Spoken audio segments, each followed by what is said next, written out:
Hello friend, तो कैसे हो आप सब। उम्मीद करती हूँ आप लोग बहुत ही अच्छे होंगे। तो फ्रेंड, जैसा कि हम हमेशा कोई ना कोई कहानी लेकर आते हैं, तो आज हम लेकर आए हैं नामदेव की कहानी, जो कि आपको सुनाने चल रहा है और आप लोग ध्यान से सुनिए।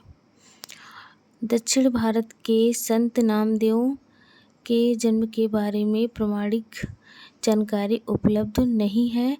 इतना पता चलता है कि जिन्होंने इन्हें पाला उनका नाम दामोदर था और दामोदर की पत्नी का नाम गुड़ाबाई था। वह पंढरपुर में गोकुलपुर नामक गांव में रहते थे।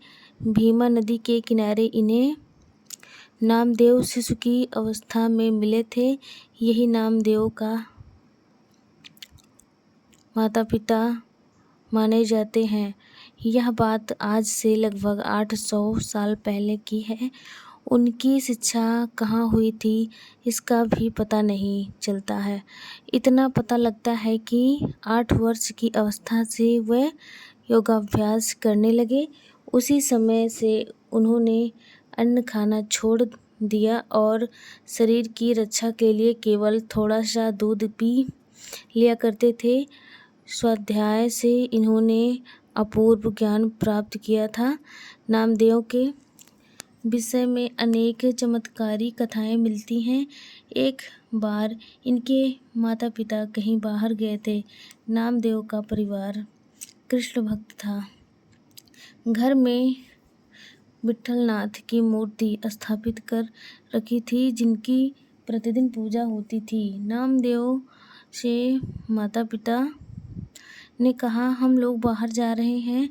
विट्ठलनाथ को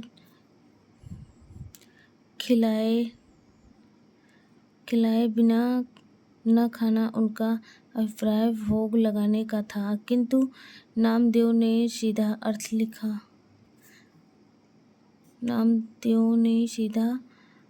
लिया।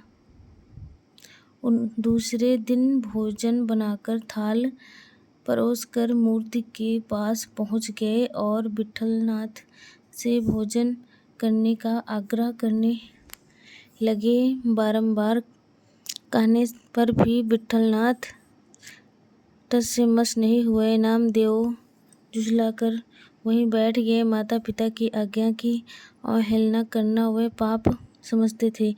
उन्होंने प्रतिज्ञा की कि जब तक विट्ठलनाथ भोजन नहीं ग्रहण करेंगे मैं यूं ही बैठा रहूँगा।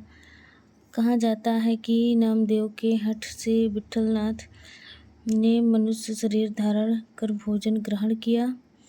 नामदेव के पिता घर लौटे तो उन्होंने यह घटना सुनी। सहसा उन्हें विश्वास नहीं हुआ, किंतु जब बार बार नामदेव ने कहा तब उनके आश्चर्य का ठिकाना नहीं रहा। वह जानते थे कि यह बालक कभी झूठ नहीं बोलेगा। उन्होंने कहा, बेटा तू भाग्यवान है, तेरा जन्म लेना इस संसार में सफल हुआ। भगवान तुझ पर प्रसन्न हुए और स्वयं तुझे दर्शन दिए हैं। नामदेव यह सुनकर पुलकित हो गए और उसी दिन से दूनी लगन से पूजा करने लगे।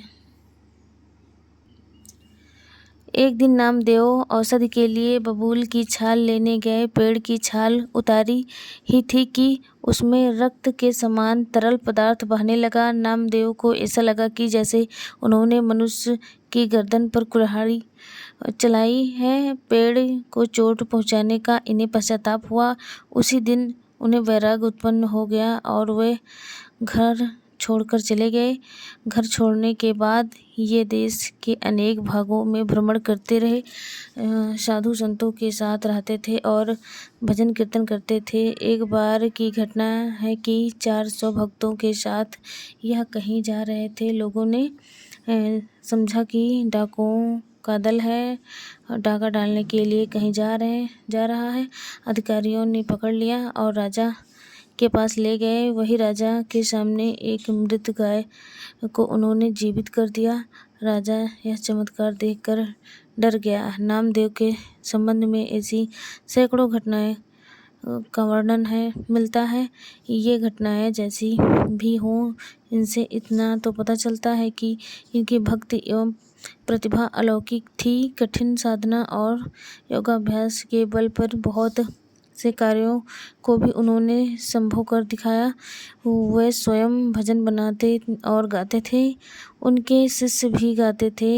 इस भजनों को अभंग कहते हैं।